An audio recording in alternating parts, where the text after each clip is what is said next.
that was us getting telemarketer calls for phone sex perfume. Yeah. What? Oh, okay. Yeah. That's us climbing the rat's asshole. What? No! I'm gonna start this before you ruin more possibilities for me.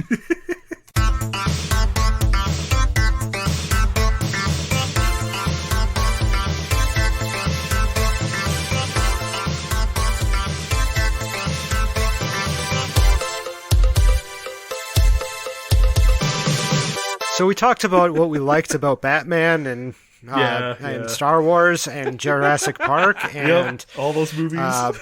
Big Fish. What didn't we like about this movie? Batpod scene. I love that the Batmobile has that feature, but Jesus, that alleyway is so impractically designed and so stupid. Why would the alleyway just terminate in the middle with like an H design almost? It's a wonderful place to put a squeeze point for a Batmobile. What purpose? Right. It screams, this is here only for you to do this. Or just a city that kind of expanded so quickly that they're just like, let's put this road here. But there's buildings in the way. Well, I guess we'll have to terminate the road here, but... Yeah, as a kid, I loved the Batpod and even the toy, the Kenner toy. Oh my god, you press that button and those sides shoot off. Coolest freaking thing in the world. But it does not make sense in this movie because, yes, it is literally there just to make him do that. Had it been like a natural-looking alleyway, had it been something different, sure, I'd believe it is cool. But that is so cringeworthy. Yeah, this movie, there's a lot of parts in this movie that make me grit my teeth. Yeah. I still would forgive this, though, and I would still give this a better rating than... Is it Forever or Batman and Robin where... help me out with this one, guys. Which one is the one where the Batmobile shoots out a freaking grappling hook and climbs up the side of a building? I think that's Forever. Yes! I think that's in with the bat nipples. I mean, Robin has prominent bat nipples too. Oh God! Would you block that out of your memory, Joe? I forgot about that till just now too. Which means it probably can't be Batman and Robin because I watch that movie at least once a year. All that I remember from Batman and Robin is the Holy Rusted Metal Batman. That's about it. Nope, you nailed it. It's Forever. I found a screen grab of it. It's when Harvey Dent is chasing the Batmobile. Oh, hell yeah. There it is, climbing up the side of a building with its grappling hook. Oh, Lord. Yeah. I hate it so much. I mean, it's an option. It's like a moon roof. It's actually probably one of my favorite things about the Batman universe, and one of my favorite things about this movie in general. It's just the ridiculous amount of contraptions that Batman, or in this case also Penguin, has that fits the need exactly how they need it at the time. So Penguin says, I saw her first, steps on an umbrella and flies away. Yes. Like, the craziness that is... I love the Penguin's umbrellas. The craziness that is a contraption that just happens to fit in what you need. And then it's also his downcome because he pulls out a thing to... umbrella to try to stop the Batman, and it turns out to be the whimsical one. Which says that the movie is aware of that property and played with it. Yes. Yeah. And so I can appreciate a grappling hook on a Batman car to pull it up the side of a building. I remember as a kid being like, what the hell? And then that's always stuck with me. I can't even tell you the last time I've watched Batman Forever, but I remember that. I was for sure that I was going to see the neon goon fight in Batman Returns. And when it didn't happen, I was like, oh God, what movie is that one from? This movie still had that control. Once you get to Forever, everything goes to hell. You get Tommy guns with neon lights. You get all kinds of crazy, goofy shit. I was for certain I was going to see that fight here, and I didn't. I'm like, oh God. Oh God. What's happening to this world? And this is why I argue Forever is the worst Batman, not Batman and Robin. And it makes me so sad because it has Carrey, and I really do like Jim Carrey's Riddler. I like it, but in theory, wonderful. I also really like that Two-Face as well. Tommy Lee Jones. What's his name? Tommy Lee Jones. Yeah. The problem, and the biggest problem with that movie, well documented, and I won't get in the weeds with this one, but Tommy Lee Jones thought he was tough shit playing, Two-Face. He thought he was going to bring some awesomeness to the character, and then here comes this cocky little new shit, Jim Carrey, to the set, making everyone laugh. Oh. And he was so freaking jealous and so angry the whole time, trying to outdo him and outperform him at every single scene they had together. He actually told him on the side that he didn't think he was funny, and like he didn't think his buffoonery was funny, all that stuff like that. It's just like, Two-Face isn't supposed to be funny. You do not tell a master clowner that his buffoonery is weak, Yup. because that makes it do it more. That's exactly why you get the scenes where Tommy Lee Jones looks like he's really trying to overact and really be batshit crazy, because he is. He's trying to overdo it to overshadow Jim Carrey, but he's going to a losing fight with that. That's very true. I forgot about how over the top he could be in that movie. He's supposed to be just a straight gangster badass, and but he's almost as goofy as the Joker. He? He's always got his head tilted back, cackling gleefully, maniacally. It's just like, he didn't rein that in. Yeah, I forgot about that. That's kind of stuff I put out of my head. Well, I'm glad I have all these shitty memories to bring back to you guys. I just like brain drain and all that fun stuff. I like Jim Carrey as the Riddler. It was great. Val Kilmer was very wooden in that movie, though. Just like a Batman should be. Mm-hmm. Should he be? I don't know. Before I forgot to bring this up in the likes, but did you guys notice that Keaton actually had more of a Batman voice in the costume this time around? Like, when he pulled out of the Batmobile when the clowns were terrorizing the town, he actually had that low, gruff voice.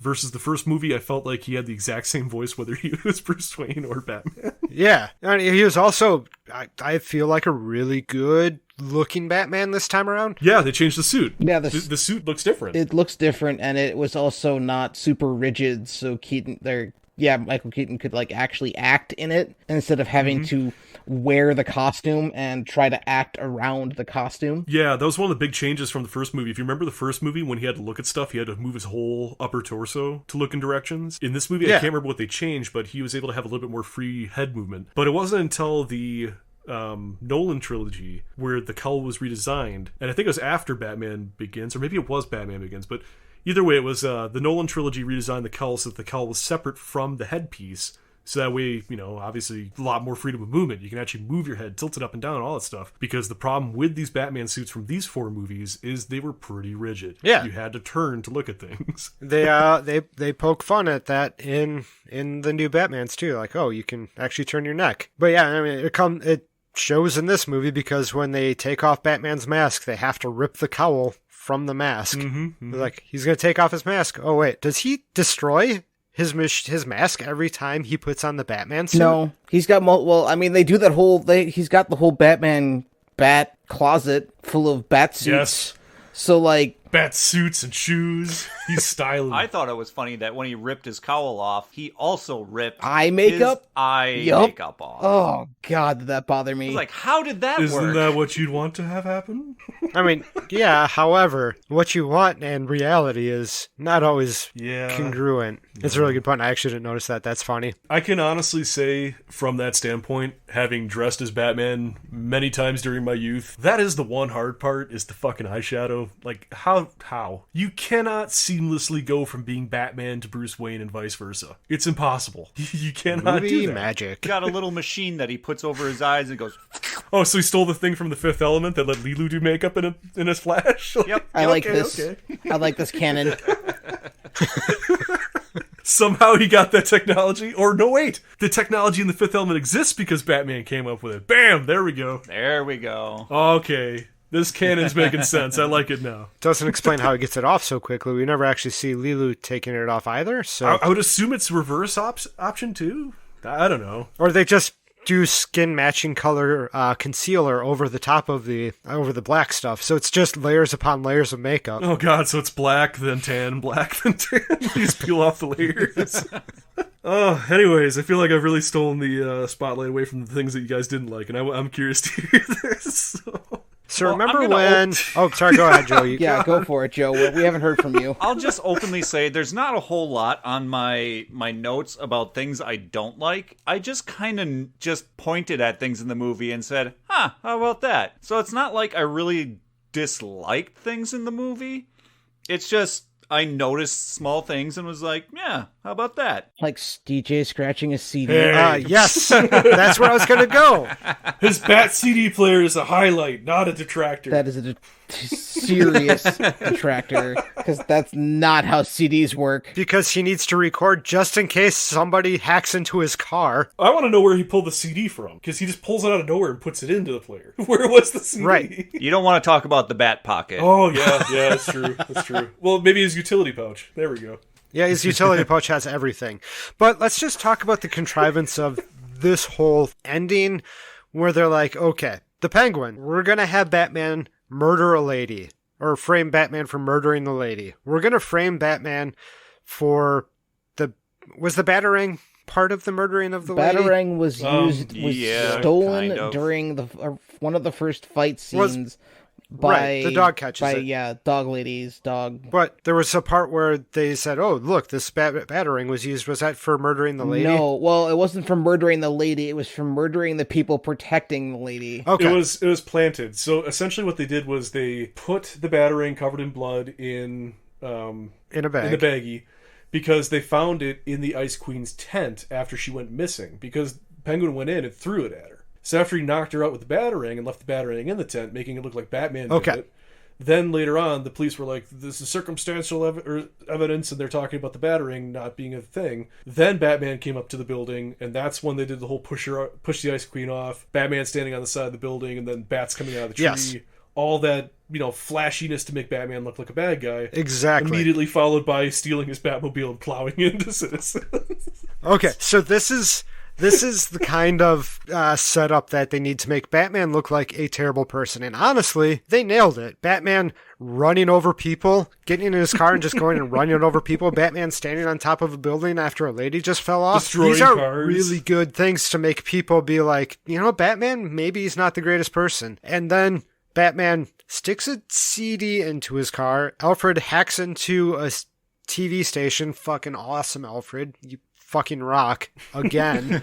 And then he plays 2 lines of dialogue over Cobblepot, and that's the downfall of Cobblepot. Yeah, he thinks the city's to the point full of where he's so idiots. egotistical that he scratches the CD, which doesn't work that way, but scratches the CD in some sort of celebration, like, I got him. And of course the movie has to go along with it because he's Batman, but really weak. Yeah. And if recent history told us anything, if you have a political figure that is proven to be a terrible person and doing bad things, if you have strong enough support going into that, they won't care. Yes. Mm-hmm. That audience would not turn on him so fast. They've been conditioned that he's the answer. And if you have strong enough support, they don't bring vegetables to the speech to throw at your speech giver. Yeah.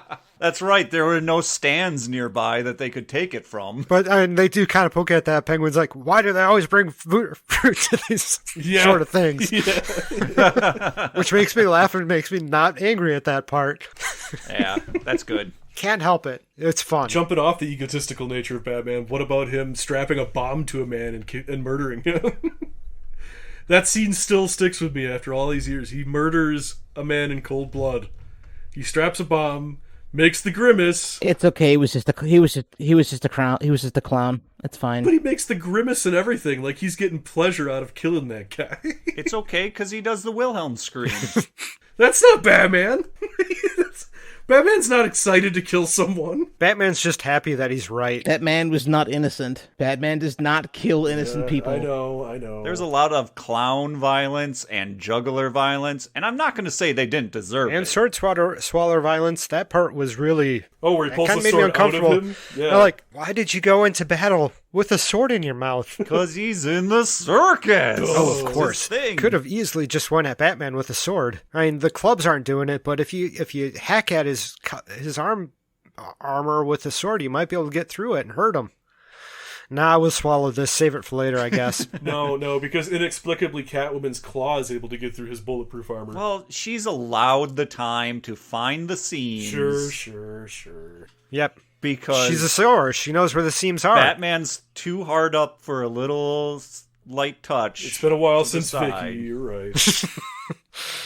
Oh, that fucking date. Okay. Again, they use it as a plot point in this movie. I like the date with Vicky. The date with Vicky was more wholesome and more believable because he had Alfred there and everything else. This was just awkward as shit. Right. Because it's a rebound date. That's why. It is. It's supposed to be building tension between Batman and Catwoman. They both have a feeling like there's something about this other person, and then like they get to say things, so later it comes back and they say it again. So it's like it's supposed to be building up this whole thing where they might be a relationship and the will they, won't they, and what happens when they find out, and what will Batman do and not do? Well, but be careful now. DC won't let Batman do anything. No, DC went nuts with Batman and let him do anything. They ruined one of my favorite freaking comics to movie transitions, and that would be The Killing Joke. Batman does not have sexual relations with Barb.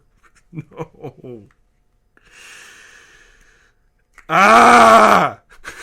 Barbara Gordon, right? They had his character in the comic. He's romantically involved with Batgirl. Not in the comic. In the I comic. forgot about not that. in the comic. Sorry, not in the comic. In the comic to animated series, animated movie transition. In the animated movie, they brought that in as like a weird like extra thing. I guess having the Joker break down a door and shoot one of your closest friends in front of one of your other closest friends. I guess that's not reason enough to be upset. You also got to make it so that you're boning the one that got shot. I don't know what. I don't know what they were thinking. It really, really left a bad taste in fans' mouths. That's all I know. It was heavily talked about. Yeah, like salt, like vomit flavored Bernie Bott's jelly beans. I don't know, but yeah, no. DC can be extremely forgiving and give you all the reins, or they can be extremely tight and not let you touch anything. And I really, truly don't feel like they found the right balance yet. So what kind of textile has toxic waste? Every textile? Shrek's. Toxic? We're talking about Shrek in a swamp here. It's probably not a textile. It's probably a nuclear waste facility where it just makes nuclear waste. Maybe. They never really talk about the fact that the Penguin says, we're going to dip you in your waste. But then there's penguins swimming in it. They're fine. There's tons of stuff going in the water down there, and everything's fine. I think he's just bluffing. The only thing that wasn't fine was the Penguin after he got out of the raw sewage, the raw waste, and his skin starts going away and he's coughing up black blood and stuff. Like that was, I think, directly related to the waste. Chekhov's waste. Well, I guess it only affected him. Yes. It only affects the person you need it to affect to finish the movie. But he had one superpower that no one's talking about. Apparently, the Penguin can emanate light from his chest. Because in this movie, he's laying on the bed, making a bird shape with his hands right over his chest, and then the camera points at the ceiling, and you see a shadow puppet of a bat. Yeah. That's fair. And then they cut back to him doing it again, and it's like... There is no light source. I did not catch that. This would never work. His white shirt was definitely not that white. No, he's a mutant. we learned this from his weird hands. Except we can't use the word mutant, so he's a neo-human. Oh, that's right. I'm sorry, Fox and Disney. Please don't come after us. We're sorry.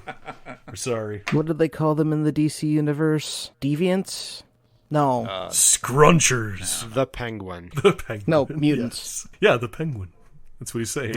How did a circus get so many military-grade weapons? That's a great question. Maybe Shrek? Probably from the same place that the Riddler got all of his weapons after becoming the Riddler. Did they have the weapons before they abducted Shrek? Which, that one part where he's standing on top of the very specific spot so he could fall down in the sewers was... Boy, was that lucky of them. Did they have the weapons at that point? Otherwise, they had machine guns right off the top. Yeah, but you can get machine guns off the corner. And they had, parade float quality presence. There was the grinder Gatling gun. That was good. Oh, yeah. Grinder Gatling gun. There we go. There we go. go. I don't know. I do like that, though. Grinder monkey, and it's got, no. And the monkey has a great face when the keys get taken away from him. Though I'm sure the monkey was a little shit on the set for the rest of the time because monkeys are goddamn awful to work with, apparently. Yeah, well, you know what? Let's talk about monkeys and animals being tough to work with. Big kudos to Michelle Pfeiffer on this one. You guys know about the bird, right? The one she put in her mouth? Uh-huh. You know about it, right? Oh, I know about her. I know about the scene. I don't know what happened in real life. It is a real bird. She actually put a real bird in her mouth for that scene. Oh my. That whole scene with the bird in her mouth, there's actually a living bird in her mouth for that whole scene. She thinks back to it and she says she doesn't know what she was thinking. And, you know, obviously there's risk for disease, but she did it. I mean, there's a really good opportunity to learn magic. You got a bunch of carnies on set. Have them teach you some sleight of hand. Nope. There's no sleight of hand for putting a bird in your mouth. You just put it in and you don't think about it. That's what she said. I feel like that's something that Penguin would say to Catwoman, but okay. He was a filthy bastard in this movie. There is a lot of unnecessary sexual everything in this movie. That was horny as crap. That was crap. described somewhere. One of the sites, I can't remember what I was reading, but it was along the lines of Tim Burton really wanted to dive into the fetishism of the characters, because obviously you have a guy dressing up as a bat in a costume and a girl dressing up as a cat in her costume. There's reason to kind of go with that fetish and fall into it, lead into it pretty hard, and I guess that's what he was really doing, was leaning into it. So yeah, it's in there for a reason. Sure, it's uncomfortable, but it's in there for a reason. And I mean, the Penguin is a really good example of someone with incel nature, because he is out to stick his dick in just about anything. Yep. And when he finds Catwoman, and he's just like, yes, let's do it, no matter what she wants or needs in her life. And then when she shuts him down, he acts out violently and takes it out on her. Off a building. Yep. Yeah, and the fact that he's got all the stuff just prepped anyways, like scented or unscented, it's like, holy shit, dude. Like, that's all he's planning each day. That's his life. That and groping women, putting pins on their chests and stuff, and winking at girls that are idolizing him. Does he have any redeeming qualities? He's a hard worker, because he does a lot of studying at the front end of the movie that would be boring. That's fair. By hunting down all the firstborn children. Yes. Because they don't have computers, so he's got to do it by hand. And taping up documents. He's got to be somewhat industrious, because all the things that he has, it's not like some goon is making, like, coming up with all of these ideas, these contraptions and stuff like that. So he's got to have some ideas. He's got to have some intelligence. Well, no, Sure. that's one of the things, hands down, with the character of the Penguin specifically from the comics. I mean, Penguin is brilliant. I can't remember who's smarter between Penguin and Riddler. I want to say Riddler is obviously smarter, but Penguin isn't far behind. Like, Penguin is a criminal mastermind, and he usually plans things out and has pretty diabolical schemes. So that fits. That definitely fits. Sure. There's just nothing to like about the Penguin. No. What? Apart from the fact that he was acted amazingly. He has penguins.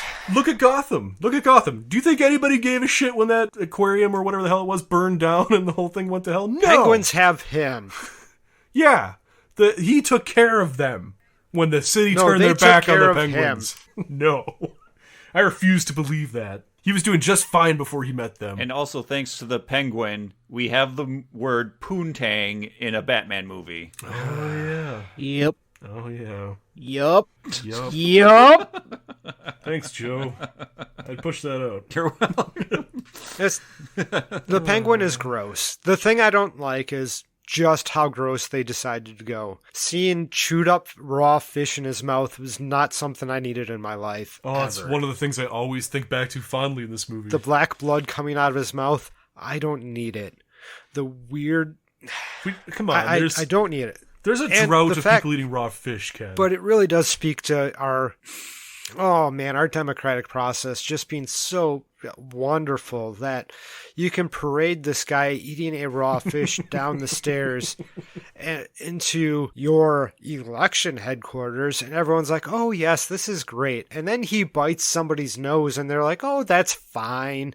He's gonna be great for this place. Like, it just speaks wonders about the democratic process. And then you see similar stuff in action, not biting noses, but practically eating raw fish. But you see very similar things happen, and people... I don't need to be reminded of totally reality in life, in my movies, in my comic book movies.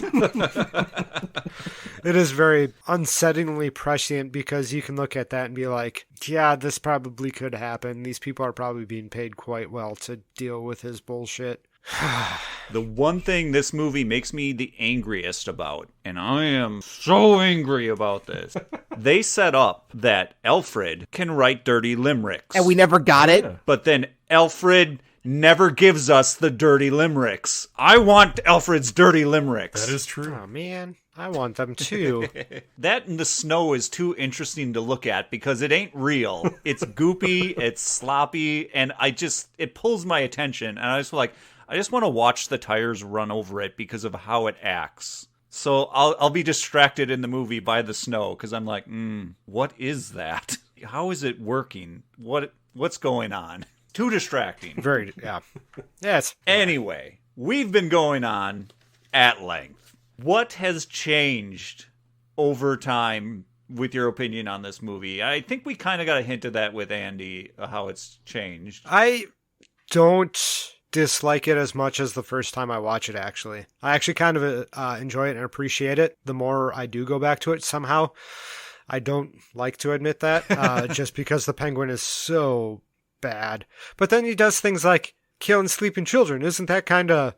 And then he shoots the guy. He's like, no, it's a lot of, you're such a terrible person. It's so cartoonishly bad at that point. It's kind of funny. But you go back and you get past the kind of gross out. You get used to that. And then it just becomes kind of an interesting and almost in a weird way fun film. I mean, you get one of the best one-liners in any Batman movie. You have that to take away from it. You know the scene where he's fighting Catwoman? Eat floor, high fiber.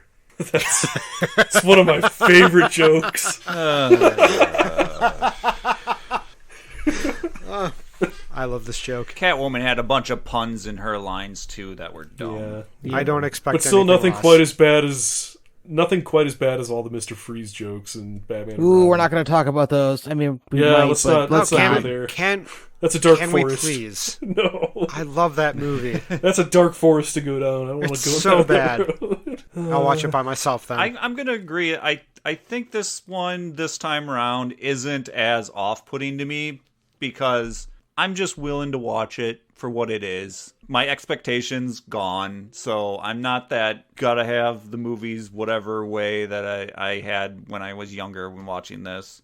I'm more open to it. Plus, I like Danny DeVito. And Tim Burton. He's got some good stuff going on in this. I like, smaller sets, tighter things, that they used. But, I don't know. I think it's all right. Yeah. I'm more open to it these days. Give me something different. How about you, Dan? I remember really enjoying this movie when I was a little younger, but the viewing that I did for this episode really turned me off for this movie. I remember enjoying this movie a lot, and there's just so many things that I did not find palatable at all. Was it Paul Rubens in the beginning? Because he's only in the beginning. But he tries to kill a child. I mean, mind you, the child is locked in a cage and still manages to, what we assume is murder a cat. Yeah, I was just going to say, the child killed their cat. You wonder if they're feeding the kid enough. I don't know.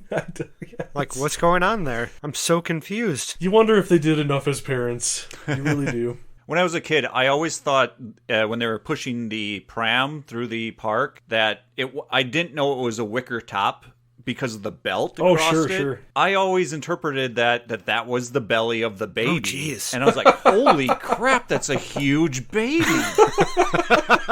But this time viewing it, I'm like, oh, that's just the wicker top. That makes way more sense. That would be a giant baby. That would, yes. The belt is to keep the baby in. The baby is not supposed to escape. The baby was supposed to drown. So yeah, the baby gets thrown into the sewer at Christmas time because somebody says Merry Christmas to them. And then the rest of the movie also takes place at Christmas time. And Shrek's incriminating evidence is in a Christmas stocking. And Catwoman says maybe next Christmas when they are talking about introducing a sequel. And so this is more Christmas than Die Hard. Game over. Yeah. So does this movie hold up these days, or does it not stand the test of time? So interestingly, there's more tech in this movie that would kind of date it for its time. The CDs coming to mind right off the bat. Yeah. So this movie is kind of stuck in a time unlike the first one. I'll agree with that. Where the only thing really holding it out is the prince. The phone answering machine. The answering machine, That definitely puts a date on it. Yeah. However, still telemarketers. Ugh.